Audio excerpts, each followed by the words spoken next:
इस वीडियो में हम हिल क्लाइंबिंग सर्च को लोकल सर्च को देखेंगे कि हम कैसे इम्प्लीमेंट कर सकते हैं पाइथन में, और पाइथन के कौन से ऐसे फंक्शंस हैं, फंक्शनैलिटीज़ जिनको यूज़ करते हुए तो हम ये इस एल्गोरिदम को इम्प्लीमेंट करेंगे। तो सबसे पहले हम एक सर्च स्पेस देख लेते हैं जी। उसी को हम एज अ रेफरेंस फिर यूज़ कर लेंगे और वही हमें फिर बाद में डिराइव करके देखेंगे उसे कि इन कोड और अकॉर्डिंग टू एल्गोरिदम वो किस तरह से हमारे पास ये सर्च जो है वो इम्प्लीमेंट होगी। सो हमारे पास हिल क्लाइंबिंग का जो एल्गोरिदम है वो बेसिकली हमें ये बताता है कि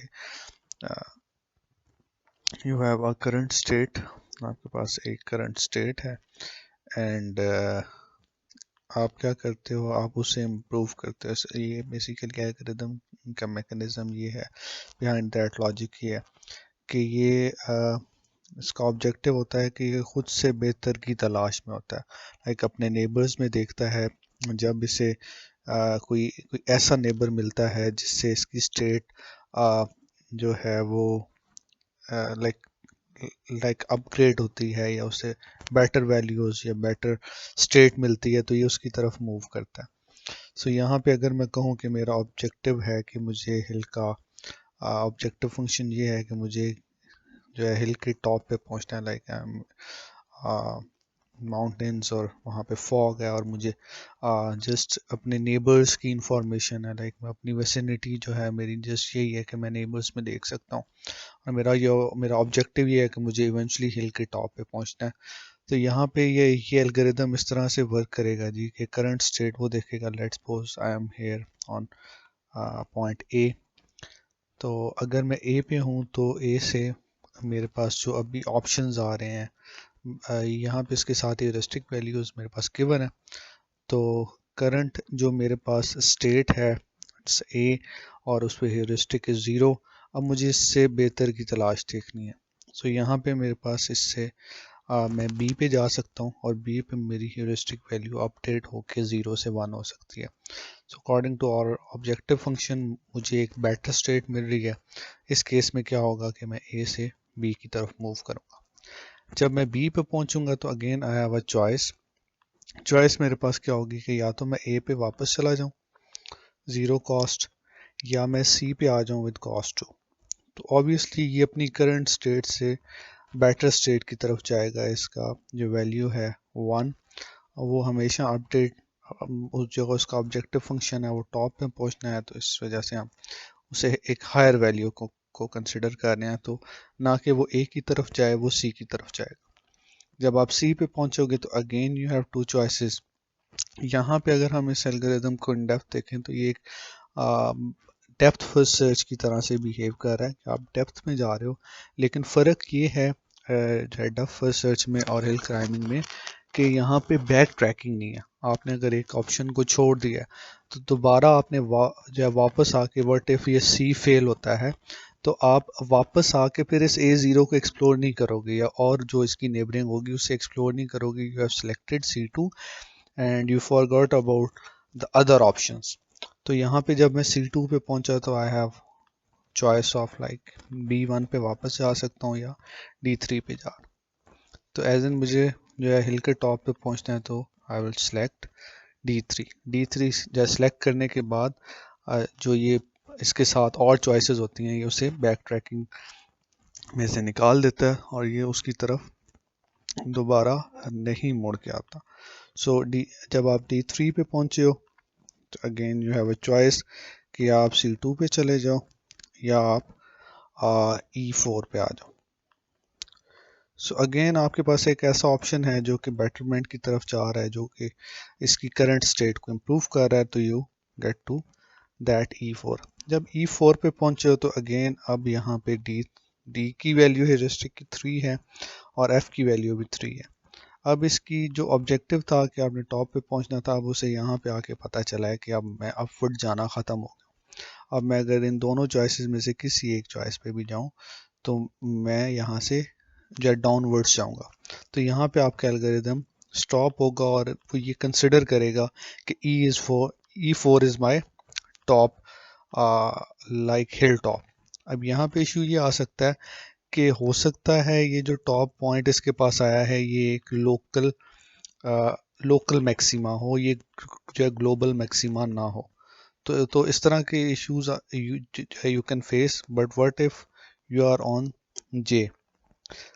अगर आप जे पे हो तो obviously you get to that global maxima, लेकिन इट्स नॉट ऑलवेज अश्योर्ड, इसमें आप लोकल मैक्सिमा में फंस सकते हो। तो अब हमने क्या करना है, इसे हमने कोड करना है कि ये कोड किस तरह से करेंगे। So let's see. So implementation start करने से पहले ये थोड़ा सा इसका बैकग्राउंड नॉलेज हमने कंस्ट्रक्ट करना था, वो हमने कर लिया। Let's open Python, let's open और जुपिटर लैब। यहाँ पे अब हम देखेंगे कि इस एल्गोरिदम को किस तरह से कोड किया जाए।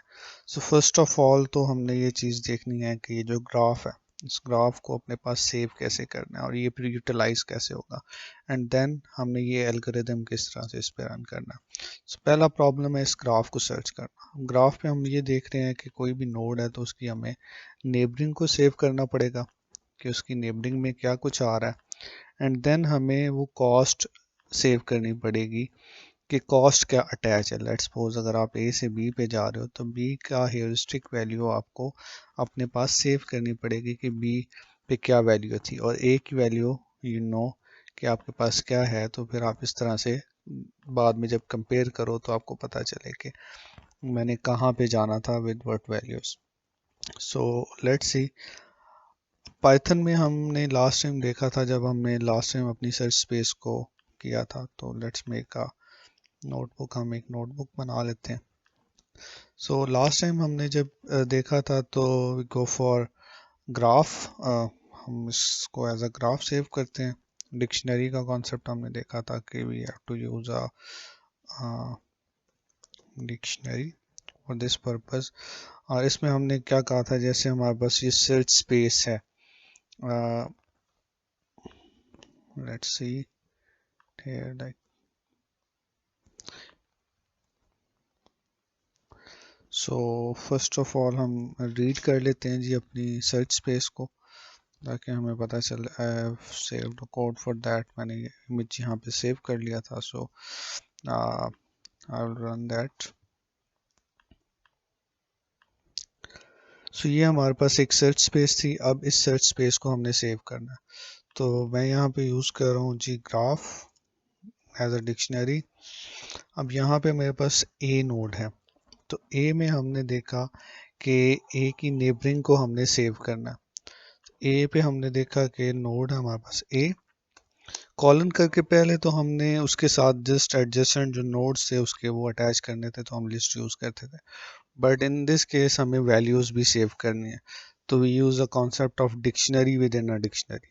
तो ए जो कि आगे एक और डिक्शनरी को पॉइंट आउट कर रहा है, उसमें मैं लिख देता हूँ क्या है वो, चाइल्ड बी।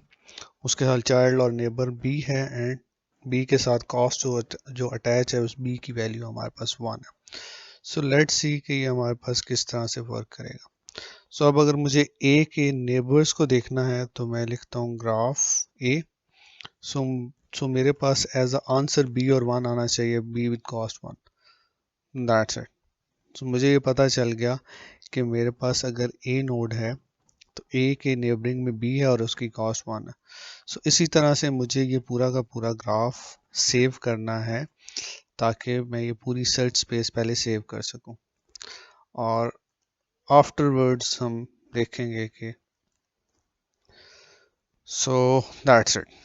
ये हमने पूरी की पूरी सर्च स्पेस, इसमें ए बी सी डी ये सारे नोड्स थे हमारे पास, ये सर्च स्पेस थी, इसे हमने पूरा का पूरा सेव कर लिया। और यही चीज़ हमने जब पहले देखी थी, तो देख सकते हैं कि ई के नेबर में डी और एफ है। डी और एफ की इंफॉर्मेशन होनी चाहिए, तो हमने देखा ई नोड पे हमारे पास एफ और डी की इंफॉर्मेशन, उनकी कॉस्ट 3 है। तो अब हम चेक कर लेते हैं जी क्या ये वाकई ही हमें ये चीज़, ये इंफॉर्मेशन आ रही है। सो मैं अगर यहाँ पे पूछता हूँ कि ई की नेबरिंग, तो ग्राफ ऑफ ई मुझे क्या बताएगा कि उसके नेबरिंग में एफ है और डी है। तो इसका मतलब है कि ग्राफ हमारे पास विद कॉस्ट सेव हो चुका